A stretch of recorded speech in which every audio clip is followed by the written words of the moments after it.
las 5:30. Dios mediante, ahora en misa de 10, terminando la Santa Misa, el Padre Isidoro va a impartir la plática, la conferencia para los terciarios. Estamos en el domingo infractado de la ascensión de nuestro Señor Jesucristo y los textos correspondientes son los siguientes. La epístola se toma de la primera carta de San Pedro y dice lo siguiente: carísimos, sed prudentes y velad orando, pero ante todo amaos siempre unos a otros, porque la caridad hace desaparecer una multitud de pecados. Practicad la hospitalidad unos con otros sin murmuración, cada cual según la gracia que ha recibido, comuníquela a los demás como buenos dispensadores de la gracia de Dios, que es de múltiples formas. Si alguno habla, sean sus palabras como de Dios. Si ejerce un ministerio, sea como por virtud recibido de Dios, para que en todas las cosas sea Dios honrado por Jesucristo, Señor nuestro. El Evangelio se toma de San Juan y dice: en aquel tiempo, cuando venga el Consolador que os enviaré del Padre, el Espíritu de verdad que del Padre procede, Él dará testimonio de mí y vosotros también daréis testimonio, porque estáis conmigo desde el principio. Esto os he dicho para que no os escandalicéis. Os expulsarán de las sinagogas y llega la hora en que cualquiera que os dé muerte pensará hacer un servicio a Dios. Y orarán así porque no conocieron ni al Padre ni a mí. Mas esto os lo he dicho para que cuando viniere la hora os acordéis de que ya os lo tenía anunciado.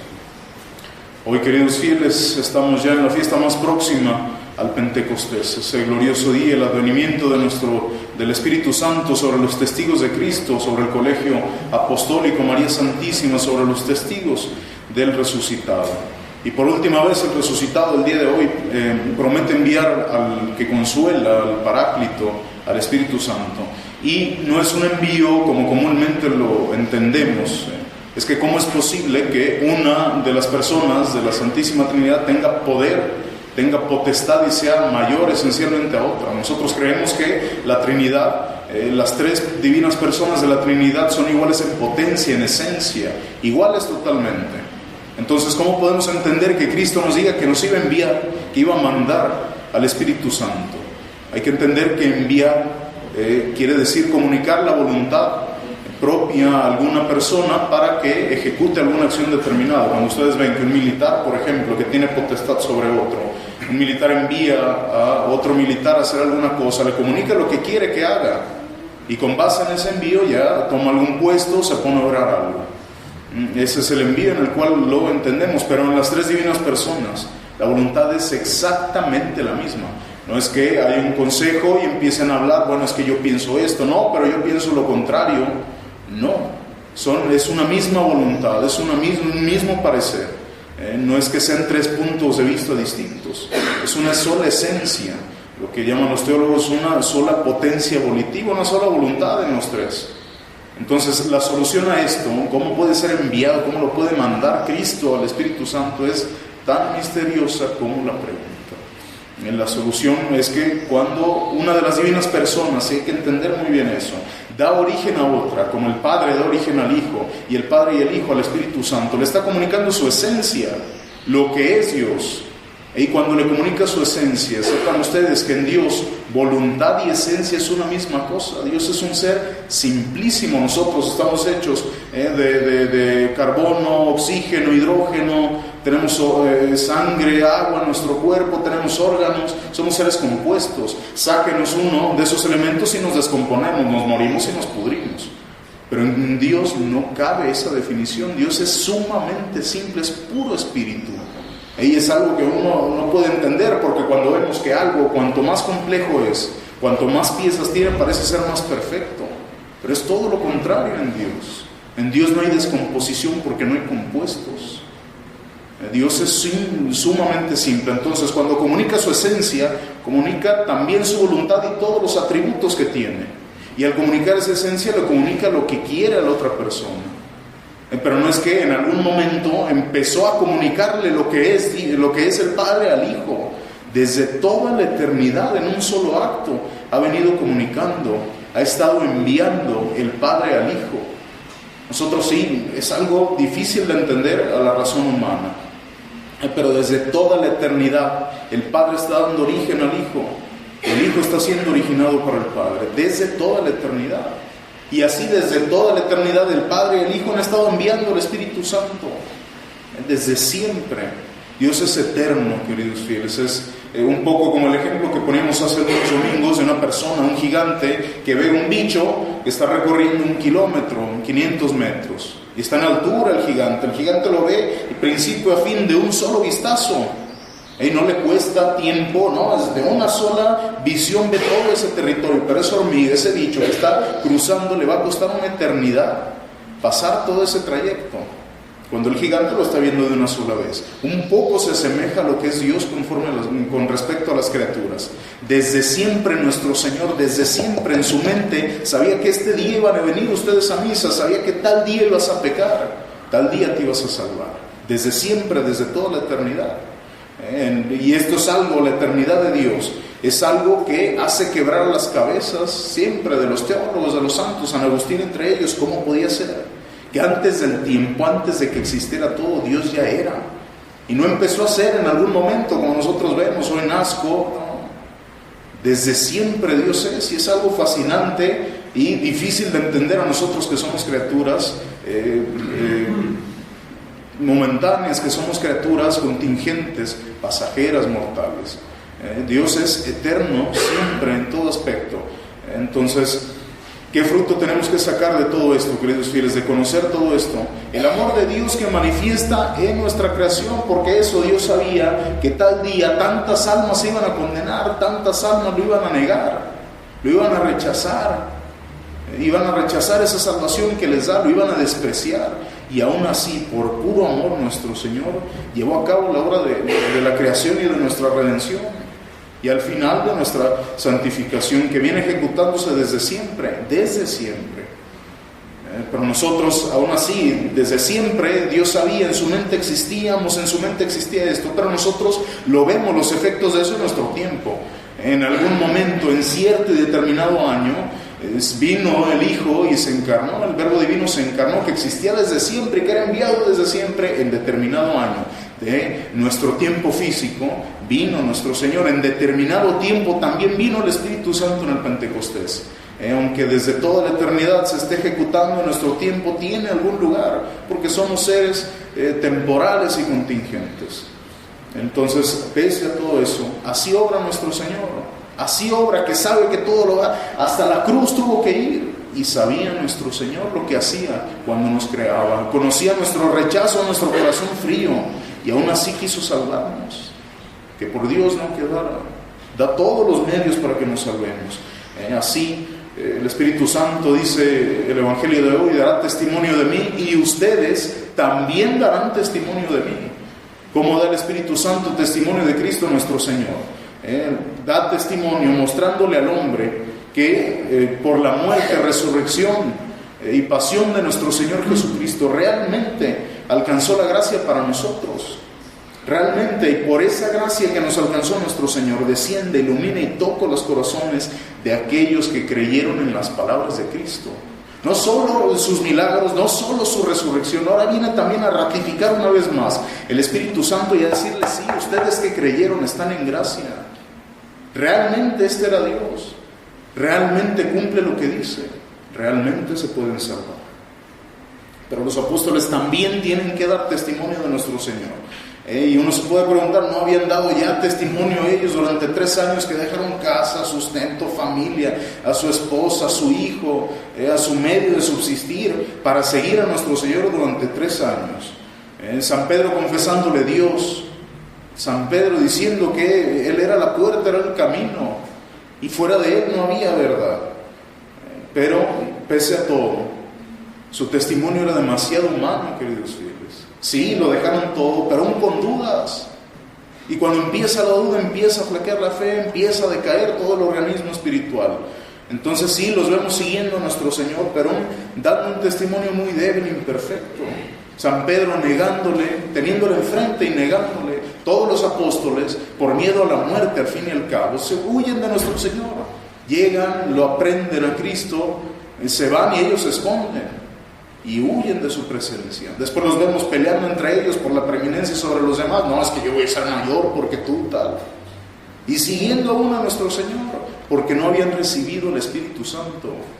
Eran hombres, sí, que habían dejado todo, pero su testimonio real no era seguir a nuestro Señor. El testimonio real era seguirlo y la predicación y martirio. Ese era el testimonio verdadero.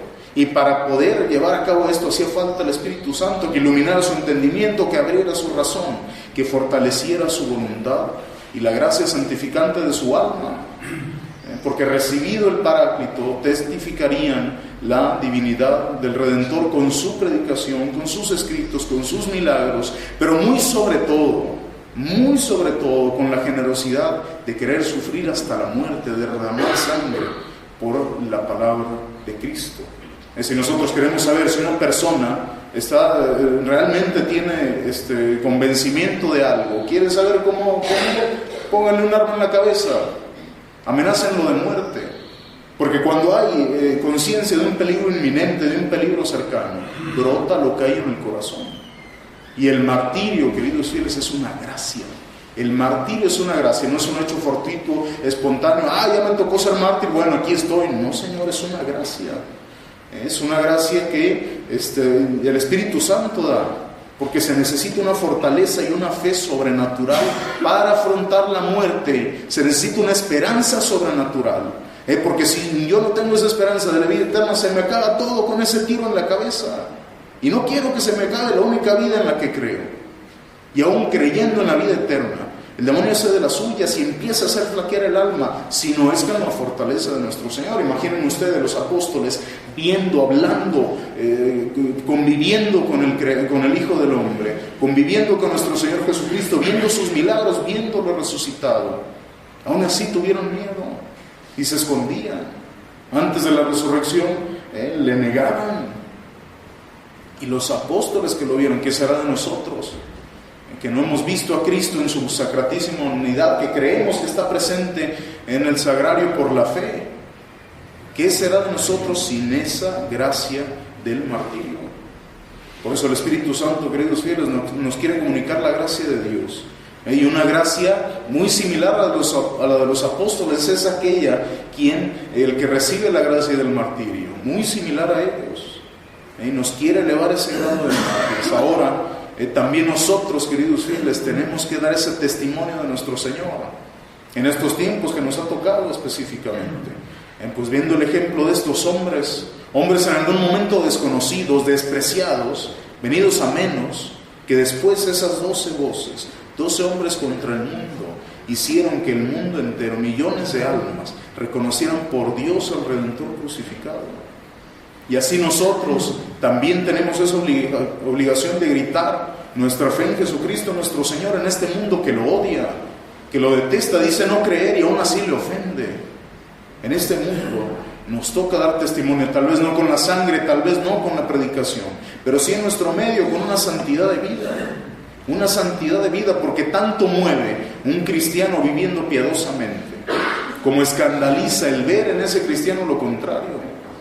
Gritando con nuestra vida lo que la boca calla, para buen sentido y para malo. Gritando con nuestra vida lo que la boca calla. ¿Cómo podemos hacer esto? Obrando la santidad de nuestra alma primeramente, siendo dóciles a la palabra de nuestro Señor y a los movimientos de la gracia. Y si no estoy en gracia, hoy mismo me pongo en gracia. Estoy esperando que la muerte me haga asustar para de una vez por todas ponerme en estado de gracia.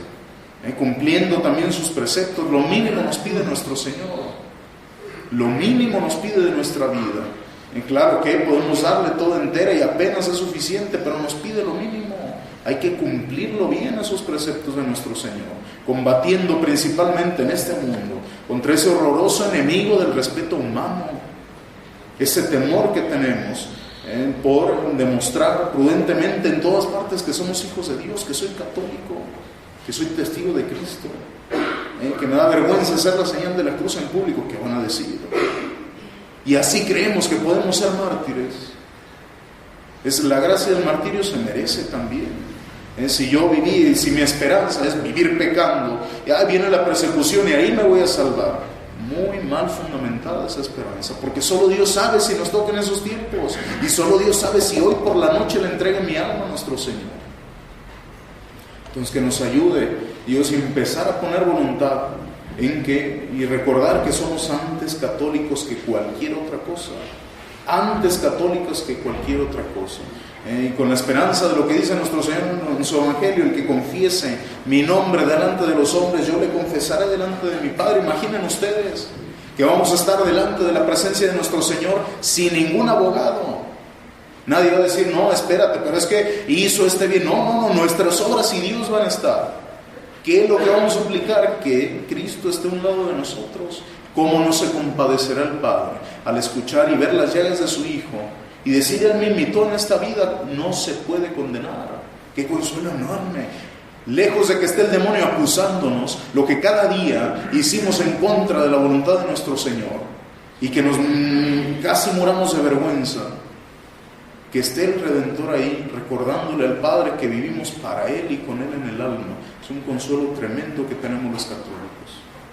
Y estaremos así entonces obrando el reino de Dios en nuestra alma, en nuestra casa, en nuestra tierra, viviendo en gracia y cumpliendo la voluntad de nuestro Señor. Pues tengamos una devoción profunda al Espíritu Santo, queridos fieles. Ahora viene esta fiesta sacratísima del Pentecostés. Hay que tener esa devoción profunda y saber que el Espíritu Santo no es simplemente una gracia, simplemente una fortaleza, una inspiración. El Espíritu Santo es Dios, el autor de esa gracia, el autor de esa fortaleza y de esa inspiración.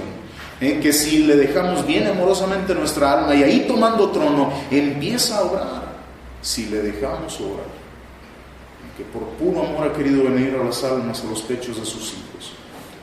Por eso, queridos fieles, alcancemos esa gracia, esa bienaventuranza que Dios desde toda la eternidad preparó para los suyos, para los que realmente son hijos suyos y cumplidores de su voluntad, en la eternidad a la cual nos llama para gozar de su soberana presencia, enteramente saciativa, el gozo de los ángeles, alegría consumada, felicidad perfecta, y es y será por los siglos de los siglos. Ave María Purísima. En el nombre del Padre, del Hijo y del Espíritu Santo.